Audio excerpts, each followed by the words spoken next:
할렐루야. 오늘도 각자의 자리에서 또 이곳 예배당에서 함께 예배하는 여러분 환영하고 축복합니다. 오늘의 예배 가운데 주의 은혜와 주의 위로와 주의 능력이 우리에게 임하는 시간 되기를 간절히 소원합니다. 우리 함께 손잡고 함께 가서 같이 찬양하도록 하겠습니다.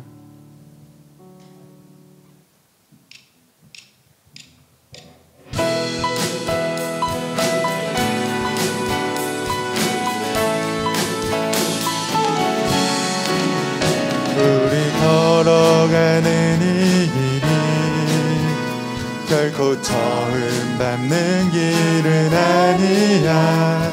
수천 년 동안 온 땅 곳곳에서 주님 따르는 적 있으니 우리 걸어가는 이 길이 낯설고 두려워 보일지라도 삶의 무게를 들고 흘러들어오는 주님 부활의 생명을 봐. 우리 함께 손잡고 가세. 조금 느리고 어려울지라도 주님 부르신 그 감격 붙잡고 손잡고 함께 가세. 우리 함께 손잡고 가세. 때론 더디고 힘겨울지라도 주님 부르실 그날을 향하여 손잡고. 다시 한번 우리 걸어가는 이 길이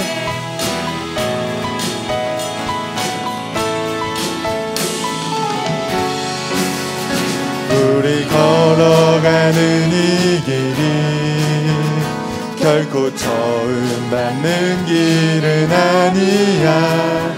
수천 년 동안 온 땅 곳곳에서 주님 따르는 적 있으니 우리 걸어가는 이 길이 낯설고 두려워 보일지라도 삶의 무게를 뚫고 흘러들어오는 주님 부활 생명을 봐.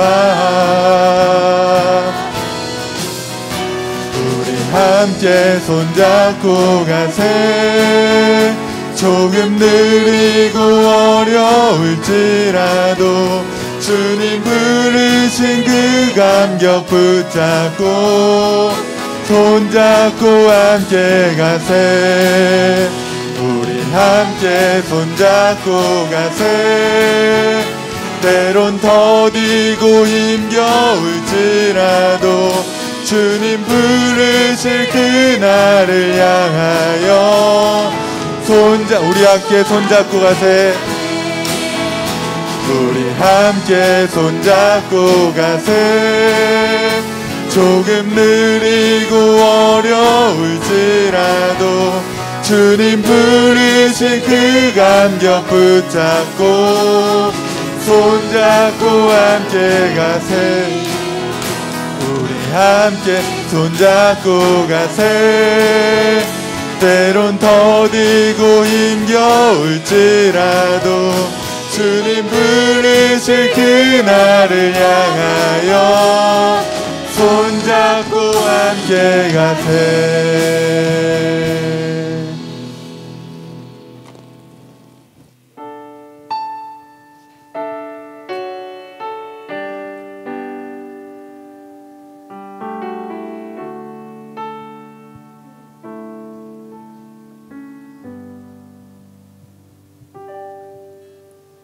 주 사랑이 나를 숨쉬게 해.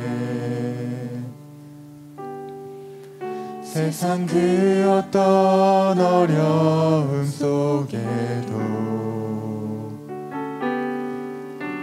주 은혜로 나를 돌보시며 세상 끝날까지 지켜주시네. 주 사랑이 나를 이끄시네. 주 사랑이 나를 이끄시네. 내가 갈 수 없는 그곳으로 주의 사랑 나를 붙드시며 세상 끝날까지 인도하시네. 주님만이 내 아픔 아시며 주님만이 내 맘 어루만지네. 어느 누구도 나를 향하지 주님의 사랑을 끊을 수 없네. 주님만이 내 능력이시며 주님만이 나의 구원이시네. 어느 누구도 나를 향하지 주님의 사랑을 끊을 주님만이 내 아픔 아시며 주님만이 내 아픔 아시며 주님만이 내 맘 어루만지네. 어느 누구도 나를 향하시 주님의 사랑을 끊을 수 없네. 주님만이 내 능력이시며 주님만이 나의 구원이시네. 어느 누구도 나를 향하시 주님의 사랑을 끊을 수 주님 사랑해요. 주님 사랑해요. 온 마음과 정성 다해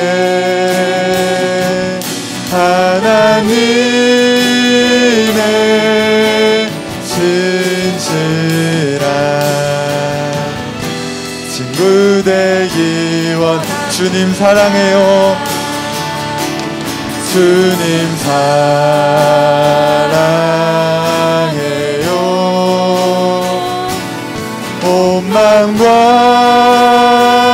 정성 다해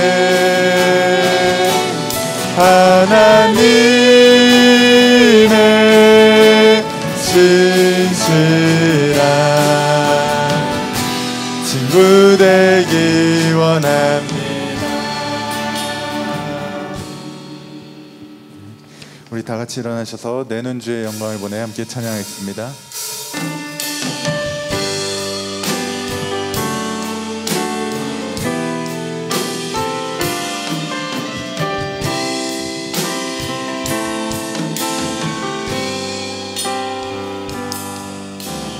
내는 주의 영광을 보내 우리 가운데 계신 주님 그 빛난 영광 온 하늘 덮고 그 찬송 온 땅 가득해 내는 주의 영광을 보내 찬송 가운데 서신 주님의 얼굴을 온 세상 향하네 권능의 발을 드셨네 주의 영광 이곳 곳에 가득해 우린 손에 주님과 함께 찬양하며 우리는 전진하리 모든 열방 주 볼 때 모든 열방 주 볼 때까지 모든 열방 주 볼 때 모든 열방 주 볼 때까지 모든 열방 주 볼 때까지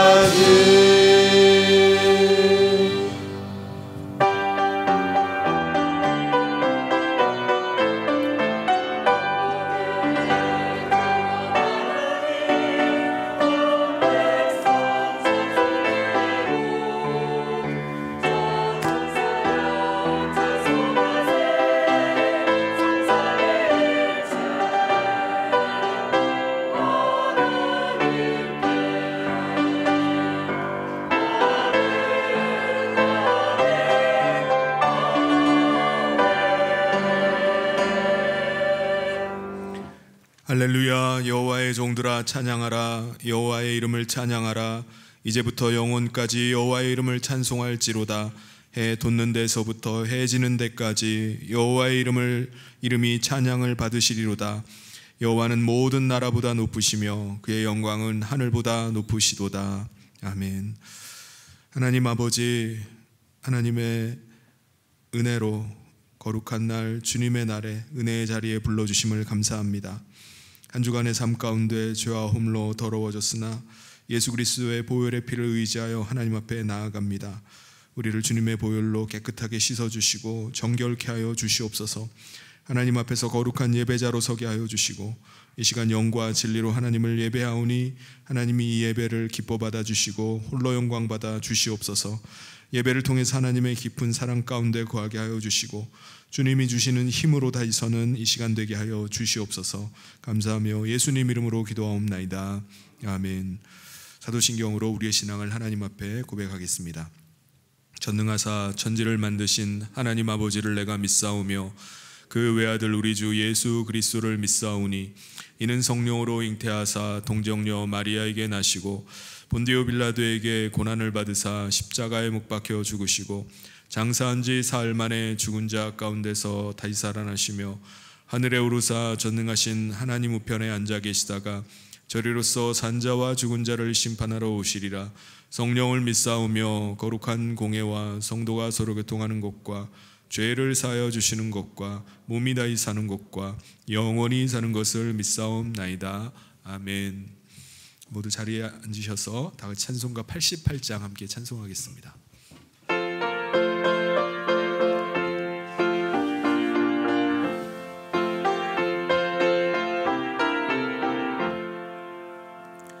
내 진정 사모하는 친구가 되시는 우주 예수님은 아름다워라. 산 밑에 백합화요 빛나는 새벽별 주님 향한 알게라 주옵도다. 내 맘이 아플 적에 큰 위로 되시며 나 외로울 때 좋은 친구라.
저 산 밑에 백합 빛나는 새벽별 이 땅 위에 비길 것이 없도다. 아멘. 이 시간 우리를 대표해서 윤양식 장로님 나오셔서 기도 인도해 주시겠습니다.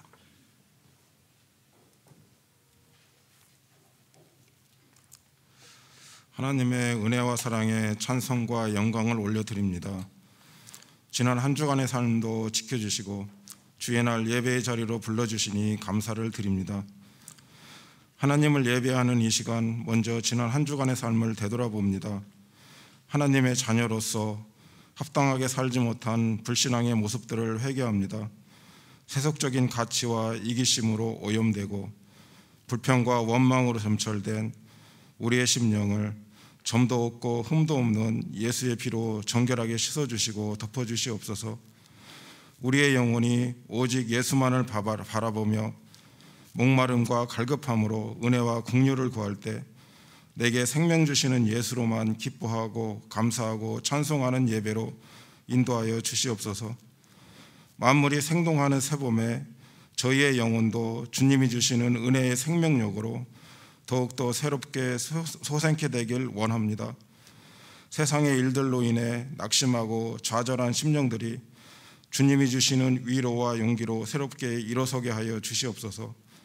감당할 수 없는 인생의 무거운 짐으로 신음하는 심령이 주님이 주시는 위로의 손길로 평강과 안식을 얻게 하여 주시옵소서. 저희 신앙 공동체가 새롭게 성경 통독을 시작하였습니다. 모든 성도들이 끝까지 참여할 수 있도록 성령께서 함께하여 주시고 말씀을 대할 때 저희들에게 지혜와 계시의 영을 허락하여 주셔서 하나님의 선하시고 기뻐하시고 온전하신 뜻을 깨달아갈 수 있도록 도와주시옵소서. 미얀마 개혁주의 신학교를 위해 기도합니다. 많은 신입생이 모집될 수 있도록 역사하여 주시고 기숙사를 건축하는 일이 하나님의 손길 가운데 순조롭게 진행되고 완공될 수 있도록 은혜 내려 주시옵소서. 이 시간 하나님의 말씀을 증거하시는 목사님에게 말씀 선포의 능력을 허락하여 주시옵소서. 강단에서 흘러나오는 말씀이 우리 영혼의 생명수가 되길 원합니다. 진리의 말씀, 생명의 말씀이 우리의 마음밭에 떨어질 때 아멘으로 화답하며 믿음의 열매를 맺는 신앙인들이 되게 하여 주시옵소서. 말씀의 능력으로 우리 안에 있는 연약함과 세상의 근심과 걱정들을 물리쳐 주시옵소서. 오직 예수만을 바라보며 세상의 풍랑을 이기는 굳건한 믿음의 소유자들로 세워주시옵소서. 한 주간도 예수와 동행하며 그 말씀에 이끌림 받는 승리하는 삶을 살아갈 수 있도록 인도하여 주시옵소서. 이 모든 말씀 예수님의 이름으로 기도하옵나이다. 아멘.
아멘.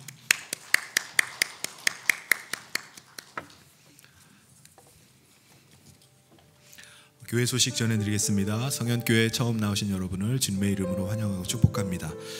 예배 후에 새가족실에서 함께 인사를 나누고 가시기를 바랍니다. 미얀마 개혁신학교 기숙사 건축에 관한 소식입니다. 이미 광고 말씀드린 대로 3월부터 이제 건축을 시작하기로 해서 내일부터 그곳에 이제 터 위에 나무들이 심겨져 있는 걸 다 제거하고 기초 공사를 시작한다고 합니다. 지금까지 2천만 원 예산에 지금 1,800만 원이 모금이 되었고요. 이 건축을 위한 선교 헌금 모금에 함께 동참해 주시고 힘을 모아 주신 여러분들께 감사를 드리고요.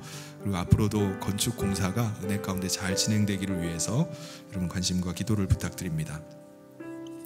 잠시 사진을 보면요, 레인보우 유치원의 졸업식이 이번 주 중에 있었습니다. 그래서 모두 27명의 유치원 졸업생이 있었고요. 여기 세어보니까 24명이 참석했더라고요. 우리 레인보우 유치원이 계속해서 또 은혜 가운데 아이들을 잘 양육하고 또 세워가는데 귀하게 쓰임받도록 기도해 주시고요. 그리고 학생들은 종강을 했습니다. 그래서 마지막 종강 예배를 드리고 이제 사진을 찍은 장면입니다. 그리고 교수진들과 또 직원들이 있어요. 같이 모여가지고 3박 4일 동안 장소를 빌려가지고 수련회를 가지고 이제 마지막 모임을 가졌다고 합니다. 그래서 한 학기 동안 여러분이 기도해 주시고 또 함께 협력해 주셔서 너무 감사하다고 우리 학장님께서, 우리 선교사님께서 전해 오셨습니다. 여러분들께 감사를 드립니다. 학습, 입교, 유아, 어린이 세례 교육이 3월 5일 오늘부터 4월 2일까지 있습니다. 문답일은 4월 8일 토요일이고요. 그리고 학습, 세례, 입교, 유아, 어린이 세례는 4월 9일 부활주일날 갖도록 하겠습니다. 이번에 받기를 원하시는 분은 우리 교육자 사무실에 신청해 주시기를 바랍니다. 한마음 성경 통독 5회차가 이제 2주째 접어들었는데요. 아직 함께 동참하지 못하신 분이 혹 있으시면은 지금이라도 함께 동참해 주시면 감사하겠습니다. 이번 주에는 창세기 44장부터 출애굽기 40장까지 말씀입니다. 모임 광고는 재직회가 오늘 2부 예배 후에 이 자리에서 있고요. 그리고 오후 예배가 1시 30분에 이곳 본당에서 있겠습니다. 그리고 동서울로의 여전도의 연합회 원래회가 내일 오전 11시에 내곡교회에서 있겠습니다. 여전도의 여러분들은 참고해 주시기를 바랍니다. 그리고 목자 모임 연합남전도의 권사회는 다음 주에 있겠습니다.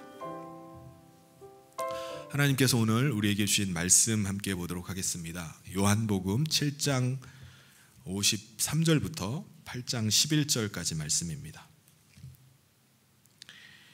다 각각 집으로 돌아가고 예수는 감람산으로 가시니라. 아침에 다시 성전으로 들어오시니 백성이 다 나오는지라.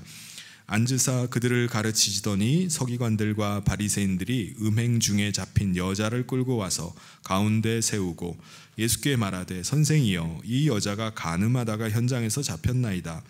모세는 율법에 이러한 여자를 돌로 치라 명하였거니와 선생은 어떻게 말하겠나이까. 그들이 이렇게 말함은 고발할 조건을 얻고자 하여 예수를 시험함이로라. 예수께서 몸을 굽히사 손가락으로 땅에 쓰시니 그들이 묻기를 맞이 아니하는지라. 이에 일어나 이르시되 너희 중에 죄 없는 자가 먼저 돌로 치라 하시고 다시 몸을 굽혀 손가락으로 땅에 쓰시니 그들이 이 말씀을 듣고 양심의 가책을 느껴 어른으로 시작하여 젊은이까지 하나씩 하나씩 나가고 오직 예수와 그 가운데 섰는 여자만 남았더라. 예수께서 일어나사 여자 외에 아무도 없는 것을 보시고 이르시되 여자여 너를 고발하던 그들이 어디 있느냐? 너를 정죄한 자가 없느냐? 대답하되 주여 없나이다. 예수께서 이르시되 나도 너를 정죄하지 아니하노니 가서 다시는 죄를 범하지 말라 하시니라. 아멘.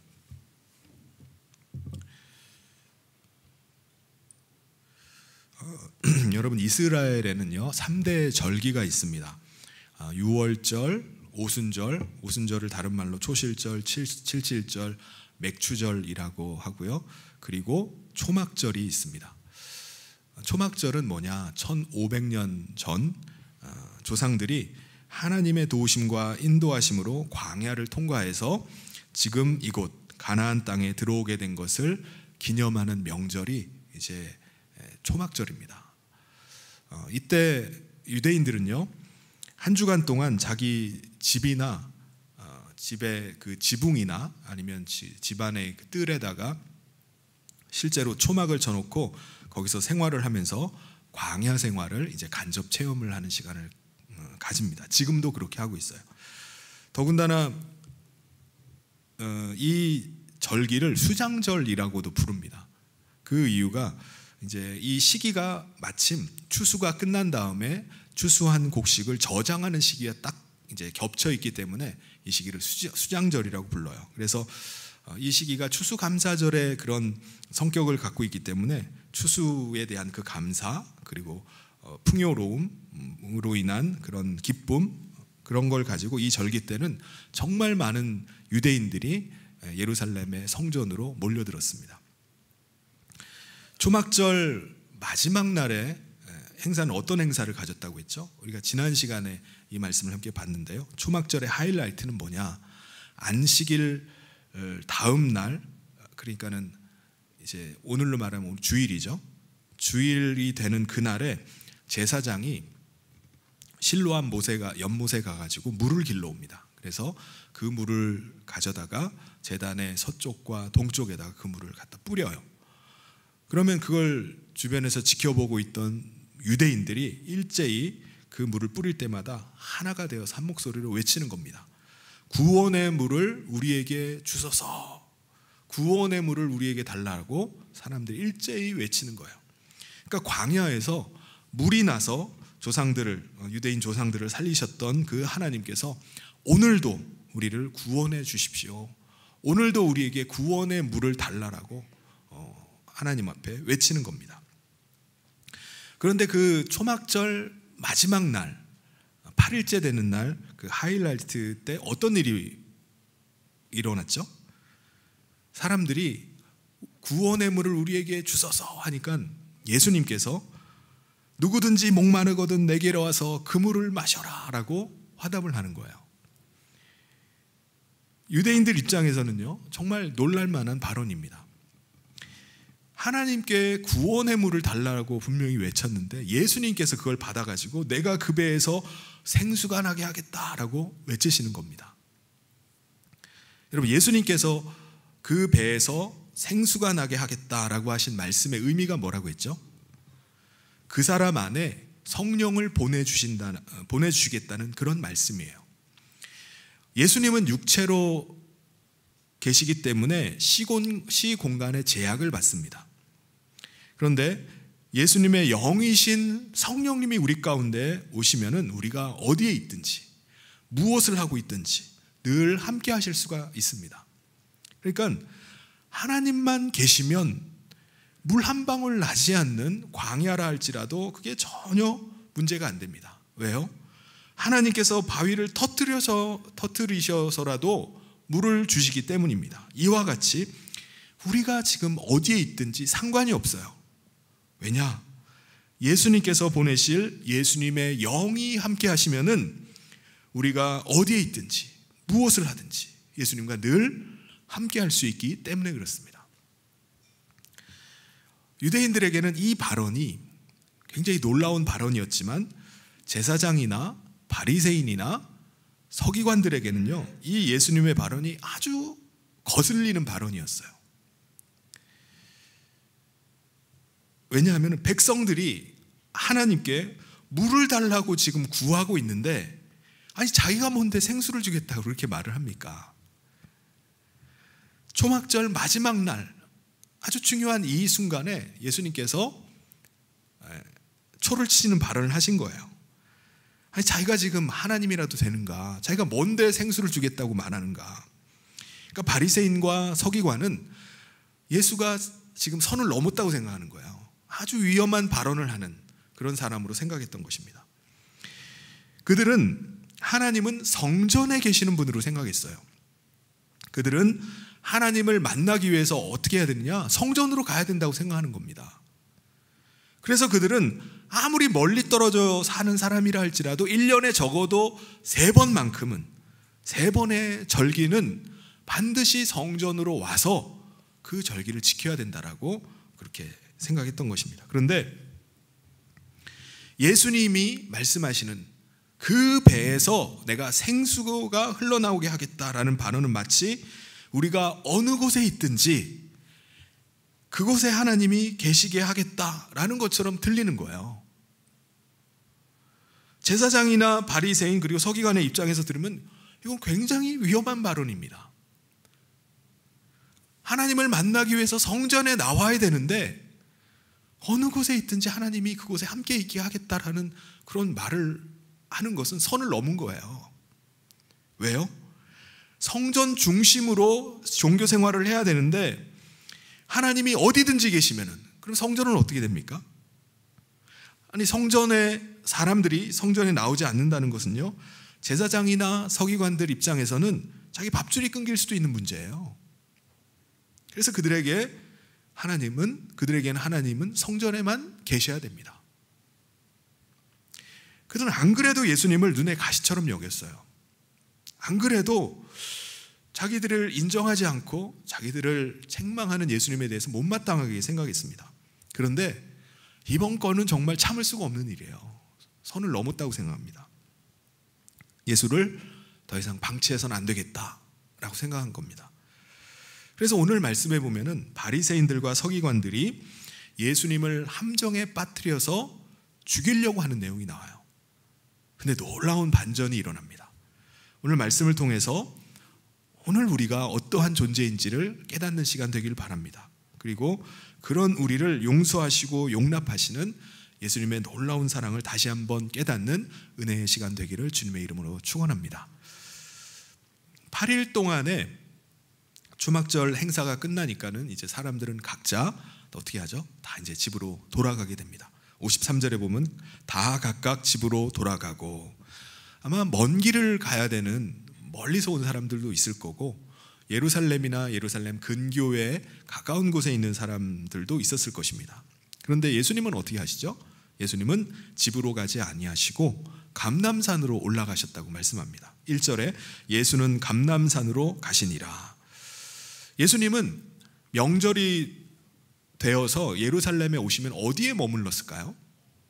주로 예루살렘 근처에 있는 베다니에 있는 그 나사로의 집에 머무르시든지 아니면은 지금처럼 감람산에 가셔서 머무르셨습니다. 예수님은 이번 초막절에는 초막절 중간에 오셔서 성전에 가셔서 성전에서 사람들을 계속 가르치는 일을 하셨어요. 초막절이 끝날 때까지 그 일을 하셨습니다. 이제 초막절이 끝났음에도 예수님께서 어떻게 하시죠? 더 기도하시기 위해서 감람산으로 올라가셨던 것입니다. 예수님은 그날 밤 감람산에서 머무르시다가 이제 날이 새어서 아침이 되어서 예루살렘 성에 있는 헤롯 성전으로 다시 오셨습니다. 그게 이제 2절 말씀이에요. 아침에 다시 성전으로 들어오시니 백성이 다 나오는지라 앉으사 그들을 가르치시더니, 여러분 놀랍게도요, 이제 명절이 끝났잖아요. 그럼에도 불구하고 예루살렘을 떠나지 않고 다시 성전으로 나오는 사람들이 있었어요. 예수님만이 아니라 그들은 마치 예수님이 오시기만을 기다리고 있었던 사람들처럼 아침부터 성전에 나와 있었던 겁니다. 예수님께서 성전으로 오시자 그들은 예수님 앞으로 나와서 예수님 앞에 앉은 거예요. 예수님은 사람들이 예수님 주변으로 몰려들어서 예수님 앞에 앉으니까는 그들 앞에 앉으셔서 그들을 가르치기 시작하셨습니다. 그런데 갑자기 웅성웅성 사람들이 막 웅성거리는 거예요. 그리고 한 여인이 예수님 앞으로 끌려 나왔습니다. 누구였죠? 서기관들과 바리새인들에 의하면은 간음하다가 현장에서 현행범으로 잡은 여인이라는 거예요. 4절에 예수께 말하되 선생이여 이 여자가 간음하다가 현장에서 잡혔나이다. 근데 여러분 한번 생각을 해보세요. 어떻게 그 아침에, 그것도 예수님께서 성전에 그 아침에 오시자마자 마치 기다렸다는 듯이 그 간음한 여자를 끌고 올 수 있을까요? 이게 상황상 이게 가능한 일입니까? 그러면 가늠한 남자는 도대체 어디를 갔을까요? 왜 여자만 끌려왔을까요? 5절에서 그 이유를 설명을 합니다. 그들이 이렇게 말하면 고발할 조건을 얻고자 하여 예수를 시험함이로라. 당시 유대 사회에서는요, 매춘이 있었어요. 그러니까 당시 사회에서 가장 천한 계층이자 가장 더럽다라고 손가락질 받는 사람들이 바로 창녀들이었습니다. 그 예루살렘에도 창녀들이 있었어요.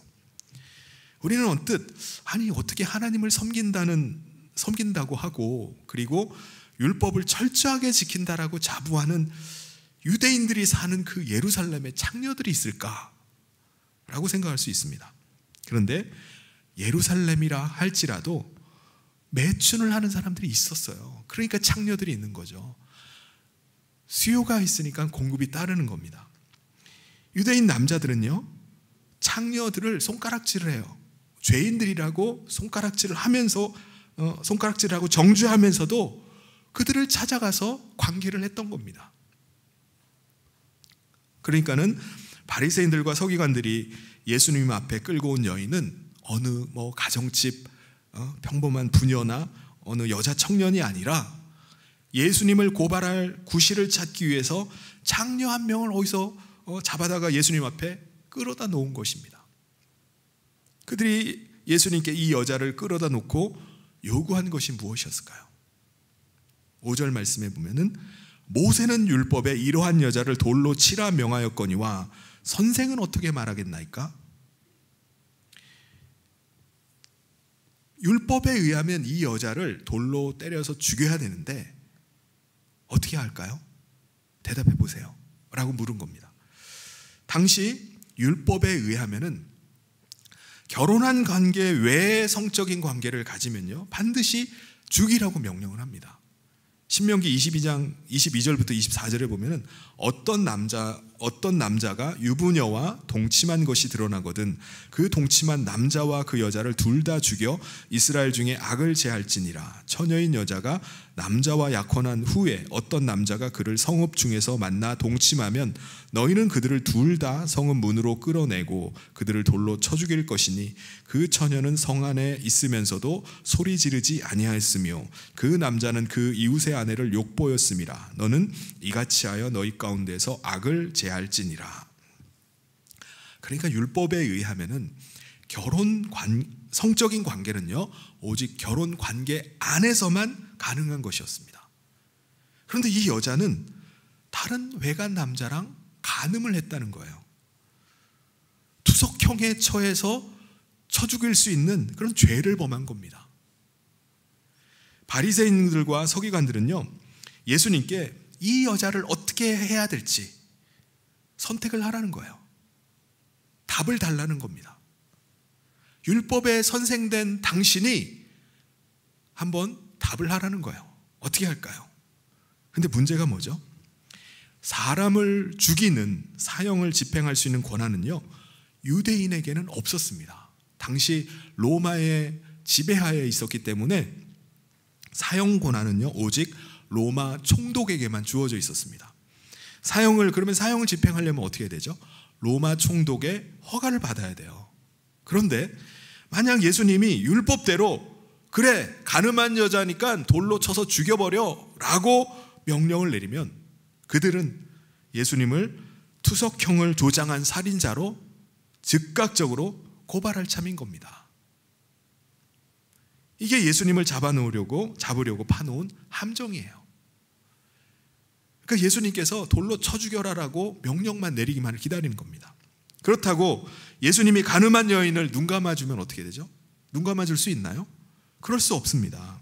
왜냐하면 만약 예수님이 이 여자 불쌍하니까 놔줘라 어떻게 쳐 죽이느냐 라고 했다가는 예수님을 율법을 부정한 자, 율법을 거부하는 자라고 몰아세울 것이 분명하기 때문입니다. 그러니까 정말 바리새인들과 서기관들이 어느 쪽이라도 걸릴 수밖에 없는 함정을 파놓고 예수님께 질문을 하는 거예요. 그때 예수님은 어떻게 하시죠? 갑자기 몸을 굽히셔서 땅바닥에다가 글씨를 쓰시는 겁니다. 예수님께서 그때 무슨 글을 쓰셨는지는 몰라요. 무슨 말씀을 쓰셨는지는 나오지 않기 때문에 모릅니다. 그런데 사람들은요, 예수님께서 대답은 안 하시고 지금 땅바닥에다 끌적끌적 글씨를 쓰고 있는 걸 보니까 당신의 답변은 도대체 뭐냐고 예수님께 채근을 다그쳐 묻기를 시작하는 겁니다. 당신의 답이 뭐냐? 대답을 하라는 거예요. 사람들은요, 살기가 등등했습니다. 바리새인들과 서기관들과 함께 같이 왔던 사람들이 있었어요. 우르르 같이 몰려왔던 사람들. 그 사람들은 어디서 구했는지 돌을 손에 하나씩 들고 있는 겁니다. 아마 이들은 바리새인들이나 서기관들의 사주를 받아서 미리 돌을 들고 나타난 사람들일 것입니다. 그들은 예수님의 입에서 말 한마디만 떨어지면은 즉시 투석형을 행할 것처럼 그런 아주 살벌한 분위기예요. 그들은 예수님의 대답을 재촉을 합니다. 대답하라는 거예요. 그러자 예수님께서 몸을 일으키시더니 뭐라고 말씀하시죠? 죄 없는 자가 먼저 돌로 치라 라고 말씀하시는 겁니다. 7절에 그들이 묻기를 맞이 아니하는지라 이에 일어나 이르시되 너희 중에 죄 없는 자가 먼저 돌로 치라 하시고, 그리고는 다시 몸을 굽혀서 또 땅에다가 또 글씨를 또 쓰시는 거예요. 여러분, 예수님의 너희 중에 죄 없는 자가 먼저 돌로 치라 라는 말씀은 무슨 말씀인가요? 분명히 예수님은 돌로 그 여자를 쳐라, 투석형에 처해라 라고 명령을 하셨습니다. 돌로 때려 죽여라 라고 명령하신 거예요. 근데 문제는 뭐죠? 조건이 있습니다. 죄 없는 자가 먼저 돌로 치라는 거예요. 여러분, 율법에는요, 가장 먼저 돌을 던져서 치는 자가 그 일의 증인이 됩니다. 그러니까 율법에 보면은 투석형에 해당되는 죄들이 있잖아요. 그거를 할 때 증인이 제일 먼저 돌을 던져야 되는 거예요. 그러니까 그 돌을 제일 먼저 던진다는 건 뭐냐면은 그 처형에 대한 책임을 진다는 겁니다. 만약에 누가 이 여자를 돌로 왜 쳐 죽입니까? 이 여자가 왜 돌 맞아 죽어야 되죠? 라고 물으면은 제일 먼저 돌을 던진 그 사람이 모든 이유를 설명하고 그것에 대한 책임을 지는 겁니다. 그 사람이 제일 먼저 돌을 던지는 사람이에요. 예수님께서 너희 중에 죄가 없는 자가 먼저 돌로 치라 라고 말씀하시니까는 놀라운 일이 일어납니다. 아무도 돌을 던지질 않는 거예요. 모두들 다른 사람이 누군가가 돌을 던지면 그때 내가 돌을 던지려고 생각은 하고 있었지만 아무도 자기가 먼저 돌을 던지는 사람이 없는 겁니다. 아무도 자기가 먼저 돌을 던지려고 생각하지 않는 거예요. 그러다가 그들은 무엇인가 양심의 가책을 느꼈습니다. 왜요? 예수님의 죄 없는 자가 먼저 돌을 먼저 던지라 라는 말씀에 그들의 입장이 바뀌어버렸기 때문입니다.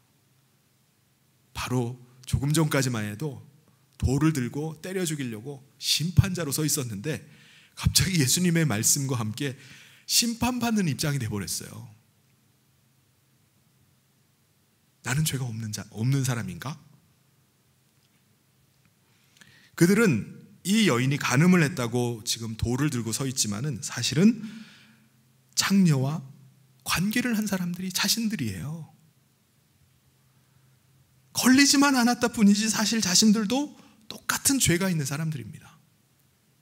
그들은 지금 손에 돌을 들고 의기양양하게 서 있지만은 사실은 들키지만 않은 것뿐입니다. 여러분, 하나님께서 우리 인간에게 율법을 주신 목적이 무엇일까요? 왜 율법을 주신 거죠? 우리가 그 율법을 다 지켜가지고 의로워지라고 율법을 주셨을까요? 아닙니다. 안타깝게도 어느 누구도 이 율법을 다 지킬 수가 없어요. 의로워질 수가 없습니다. 왜요?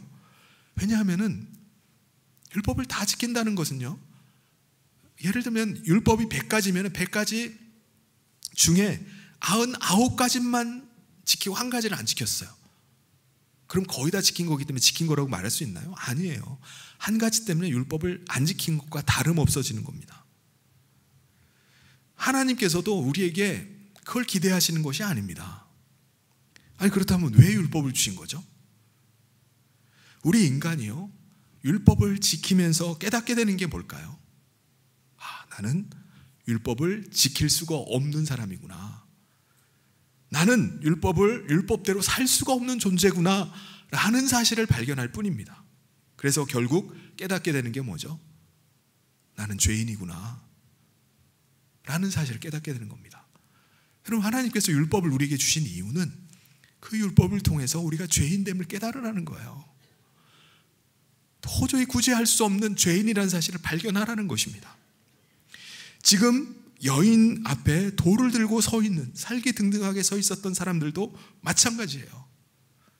자기는 지금 돌을 들고 율법의 심판자처럼 지금 서 있지만은 사실은 자신도 율법을 다 지킬 수가 없어요. 사실 걸리지만 않았다 뿐이지 끌려온 여인과 다를 바가 없는 사람입니다. 무엇보다 행동으로는 간음하지 않았다 할지라도 마음으로 음욕이 가득 차 있다면은 그걸 어떻게 깨끗하다고 말할 수 있겠습니까? 예수님께서 산상수훈으로 산에서 가르치실 때 이런 말씀을 하셨어요. 마태복음 5장 27절 28절에 또 간음하지 말라 하였다는 것을 너희가 들었으나 나는 너희에게 이르노니 여자를 보고 음욕을 품는 자마다 마음에 이미 간음하였느니라. 성적인 행위는 안 했다 할지라도 마음의 음욕까지 따져버리면은 어떻게 되죠? 율법의 정죄에서 벗어날 사람이 있나요? 아무도 없어요. 그들은 예수님의 이 말씀 한마디에 도저히 돌을 들고 서 있을 수가 없었습니다. 누군가가 자기들의 마음을 들여다볼 수 있다면 그게 얼마나 부끄러운지 고개조차 들 수가 없는 거예요.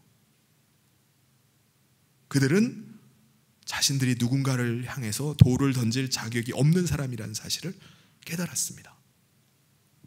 그리고는 자기들의 손에 들려있던 돌을 하나씩 내려놓고 한 사람씩 자리를 떠나기 시작하는 거예요. 결국 돌을 들었던 모든 사람들이 다 떠나버렸어요. 9절에 보면 그들이 이 말씀을 듣고 양심의 가책을 느껴 어른으로 시작하여 젊은이까지 하나씩 나가고 오직 예수와 그 가운데 섰는 여자만 남았더라. 그곳에는 오직 예수님과 여인만 남은 겁니다. 여러분, 결국 이게 무슨 말이죠? 여인을 고발하는 사람들은요, 죄가 들키지 않은 사람들이었어요. 여인은 뭐죠? 여인은 죄가 들킨 사람입니다. 여러분, 사실 예수님 앞에 있는 이 여인이나 떠나간 사람들은요, 우리 자신의 자화상이라고 할 수도 있습니다. 우리가 누구를 정죄할 수 있겠습니까? 누구를 향해 돌을 던질 수 있겠습니까? 사실 들키지만 않았다 뿐이지 우리들도 다 죄인이에요. 저는 집사람에게 정말 미안한 것이 있습니다. 과거 유학 중에 제가 아내를 배려하지 않고 사랑해 주지 못한 것에 대한 너무나 큰 미안함이 있어요. 집사람은 유학 중에 셋째까지 태어나면서 육아로 너무나 힘들어했습니다. 고만고만한 조그만 아이들 셋을 돌보는 일에 늘 시달리는데 저는 늘 나름대로 너무나 바쁘고 피곤하다는 이유를 대면서 힘들어하는 것을 오히려 이해를 하지 못했던 것입니다. 그러다 보니까 작은 일 가지고도 화를 내고 짜증내고 다투는 일이 너무 많은 거예요. 어느 날은 상담을 전공하는 그 아는 한 목사님 가정에서 저희 가정을 그 본인의 집으로 초대를 해주셨어요. 그 집에도 남자아이들 둘이 있는데 비슷한 또래예요. 근데 목사님의 그 자녀들이 저희 아이들과 함께 놀아주고 그 목사님 내외는요, 점심과 저녁을 잘 준비해 주셔서 저희를 대접을 해주시면서 하루 종일 테이블에 앉아서 계속 저희들의 이야기를 들어주셨어요. 대화를 같이 나눴습니다. 그러니까 알고 보니까 저희 부부를 위해서 부부 상담을 계속 해주신 거예요. 하루를 완전히 시간을 내가지고. 사실 겉으로 보면요, 아무 문제가 없어 보입니다. 아이들 셋을 키우고 정말 행복한 가정으로 볼 수도 있어요. 행복해 보여요. 근데 속으로는 너무나 아파하고 너무나 힘들어하는 겁니다. 아내는 산후 우울증까지 와가지고 너무 힘들어했어요. 너무 괴로워했어요. 근데 저는 그걸 보면서도 아니 기도하면 되지. 아니 사모가 그런 걸 이기지도 못하나? 하면서 오히려 이해하지 못하고 미워하는 마음까지 있었어요. 어떻게 이럴 수 있지? 저는 너무나 부끄러운 남편이었습니다. 여러분 어디 이것뿐이겠습니까? 때로는 제 자신의 그 부끄러운 죄악이 떠오를 때가 있어요. 그러면 내 마음을 혹시 누구에게 들킬까 봐 막 얼굴이 화끈거릴 때도 있습니다. 저는 여러분도 다르지 않으리라고 생각됩니다. 여러분에게도 그런 것이 다 있을 줄 압니다. 우리가 정말 양심이 있다면 고개조차 들 수가 없을 거예요. 그런데 나는 마치 전혀 안 그런 사람인 것처럼 그렇게 행동하고 오히려 다른 사람들을 판단하고 다른 사람들을 정죄하지만 사실은 우리는 들키지 않은 죄인일 뿐인 겁니다. 예수님은 여인에게 말씀하셨어요. 10절에 예수께서 일어나사 여자 외에 아무도 없는 것을 보시고 이르시되 여자여 너를 고발하던 그들이 어디 있느냐? 너를 정죄한 자가 없느냐? 여인은 자기를 정죄하던 자들이 아무도 없다고 하자 예수님은 이렇게 말씀하셨습니다. 11절에 대답하되 주여 없나이다. 예수께서 이르시되 나도 너를 정죄하지 아니하노니 가서 다시는 죄를 범하지 말라 하시니라. 나도 너를 정죄하지 않겠다. 이 말씀이 무슨 말씀이죠? 용서해 주시겠다는 거예요. 그런데 여러분, 예수님께서 현장에서 간음을 하다가 잡힌 여인을 정죄하지 않으시면은 예수님께서 그 여인의 간음죄를 묵과하시는 겁니까? 눈 감아 주시겠다는 거예요? 여러분, 율법에서 금지하고 있는 죄를 예수님께서 어떻게 그냥 용서해 주실 수가 있죠? 그렇다면 뭐 간음해도 되는 겁니까? 죄를 마음대로 지어도 된다는 말이에요? 아닙니다. 여러분, 죄는요 그냥 없어질 수가 없어요. 예수님께서 용서하셨지만 그 여인의 용서는요 그냥 없어지고 그냥 사라지는 것이 아닙니다. 그냥 이루어지는 것이 아니에요. 예수님께서 대신 죄값을 치르시겠다는 것입니다. 예수님께서 여인 대신 발가벗김을 당하고 예수님께서 그 여인 대신에 사람들의 조롱을 받으시겠다는 거예요. 그리고 예수님께서 대신 채찍에 맞으시고 십자가에 달려서 피와 물을 다 쏟으시고 죽으시겠다는 거예요. 예수님은 실제로 그 여인이 치러야 될 그 죄값을 대신 치러주셨습니다. 그리고 마침내 십자가에 달려서 비참한 죽음을 맞으셨어요. 여러분, 우리도 마찬가지입니다. 우리의 부끄러운 죄가 어떻게 그냥 용서가 될 수 있겠습니까? 결코 그럴 수가 없어요. 예수님 우리를 용서하시기 위해서 예수님께서 대신 수치를 당하셨습니다. 우리의 말할 수 없는 더러운 죄를 용서하시기 위해서 예수님께서 대신 채찍에 맞으셨어요. 우리의 씻을 수 없는 죄를 용서하시기 위해서 예수님께서 대신 십자가에 달려 죽으셨습니다. 우리가 죽어야 될 그 자리에 예수님께서 대신 죽으셨고 우리가 들어가야 될 그 지옥에 예수님께서 대신 내려가 주셨습니다. 근데 왜 예수님께서 왜 그렇게 하신 거죠? 왜 우리 대신 그렇게 해주셨습니까? 왜냐하면 우리를 사랑하시기 때문입니다. 예수님은 우리가 죄인인 걸 아세요. 우리가 죄값으로 죽을 수밖에 없는 구제불능이라는 것을 아십니다. 그럼에도 불구하고 우리를 사랑하세요.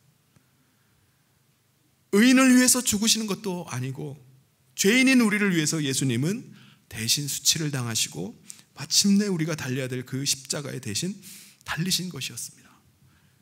사랑하는 성도 여러분, 여러분은 예수님의 사랑받는 자입니다. 사람들은 뭐라고 하든지 내 스스로가 나에 대해서 뭐라고 평가하든지 예수님께서는 여러분을 정말 존귀하게 여기십니다. 예수님은 저와 여러분을 너무나 사랑하세요. 그래서 자기의 생명까지도 내어주셔서 대속의 사랑을 베풀어 주신 것입니다. 사랑하는 성도 여러분, 여러분의 예수님의 사랑받는 자임을 여러분 믿으십니까? 예수님은 여러분을 너무나 사랑하십니다. 자신의 목숨까지 내어주시기까지 사랑하는 분이세요. 우리는 예수님의 사랑받는 자로, 불쌍히 여김을 받는 자로 여전히 우리의 손에 돌이 쥐어져 있다면 그 돌을 내려놓을 수 있기를 바랍니다. 다른 사람을 판단하고 정죄하고 다른 사람을 비판하는 것들을 내려놓고 예수님의 불쌍히 여기심을 받은 자로 그 사람을 불쌍히 여길 수 있기를 바랍니다. 예수님께서 오늘 우리 가운데 말씀하십니다. 나도 너를 정죄하지 아니하노니 다시는 죄를 범하지 말라. 우리는 예수 그리스도의 사랑받는 자로 정결하게 서야 됩니다. 나는 예수님의 사랑받는 자다. 나는 그 누가 뭐라 할지라도 예수님께서 나를 사랑하신다라는 이 사실을 기억하시길 바랍니다. 그래서 우리 가운데 베푸신 사랑을 다른 사람에게 나타내고 주님의 사랑받는 자로 서가는 저와 우리 모든 성도님 되시기를 주님의 이름으로 축원합니다. 같이 기도하겠습니다. 하나님 아버지, 감사합니다. 죽을 수밖에 없는 죄인을 위해 하나님께서 아들을 보내주시고 또 예수님께서 친히 대속의 은혜를 베풀어 주심을 감사합니다. 십자가의 그 사랑으로 우리가 다시 살게 되었고 하나님 앞에 거룩한 자로 또 서가게 하심을 감사합니다. 오늘 우리 사랑하는 모든 성도들이 예수님의 그 사랑받는 자임을 기억하게 하여 주시고 그 예수님의 사랑처럼 우리도 다른 사람을 향해서 돌을 들고 있던 돌을 내려놓고 다른 사람을 사랑하며 또 불쌍히 여기는 마음을 저희 가운데 허락하여 주시옵소서. 주께서 함께 하시길 간절히 소원하며 예수님의 이름으로 기도하옵나이다. 아멘. 우리 다 같이 일어나셔서 마지막 찬양 같이 하며 봉헌하도록 하겠습니다.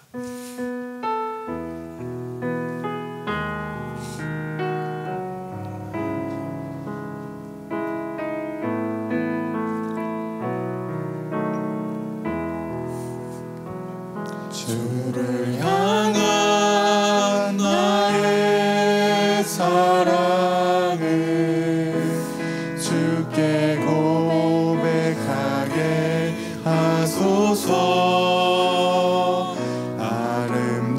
아름다운 주의 그늘 아래 살며 주를 보게 하소서. 주님의 말씀 선포될 때에 땅과 하늘 진동하리니 나의 사랑 고백하리라.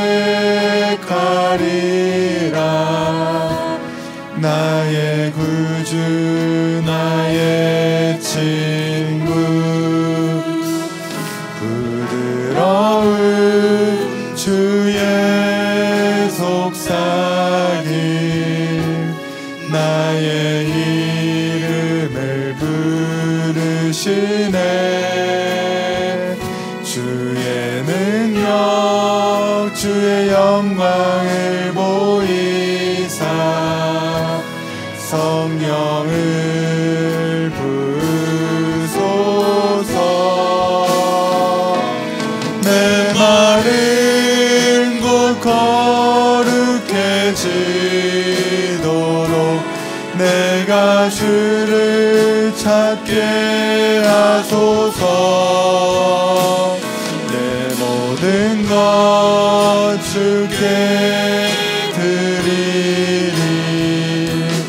나의 구주 나의 친구 온 마음으로 주를 바라며 나의 사랑 고백하리라. 나를 향한 주님의 그 크신 사랑 간절히 알기 원해. 주의 은혜로 용서하시고 나를 자녀 삼아 주셨네. 나의 사랑 고백하리라. 나의 구주 나의 친구.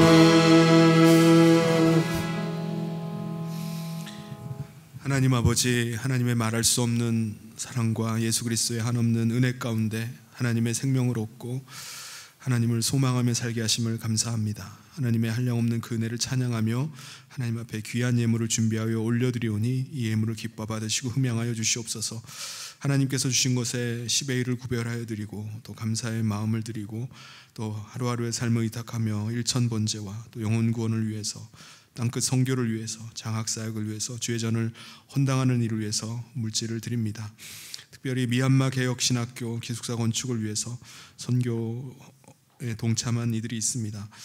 힘다해서 섬긴 헌신을 통해서 미얀마 선교가 확장이 되고 복음이 땅 가운데 전해지는데 귀하게 사용되게 하여 주시옵소서. 예물이 쓰이는 곳마다 하나님의 인자하심과 주의 긍휼하심이 나타나게 하시고 하나님의 놀라운 역사가 일어나게 축복하여 주시옵소서. 드리는 손길마다 축복하여 주셔서 그 삶 가운데 날마다 주님을 만나고 주님이 주시는 힘으로 서가는 은혜가 있게 하여 주시옵소서.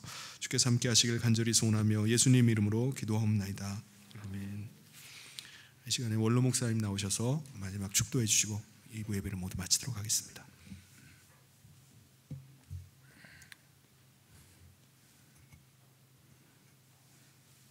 지금은 우리 주 예수 그리스도의 귀한 은혜와 죄인을 구원하기 위하여 독생자를 아낌없이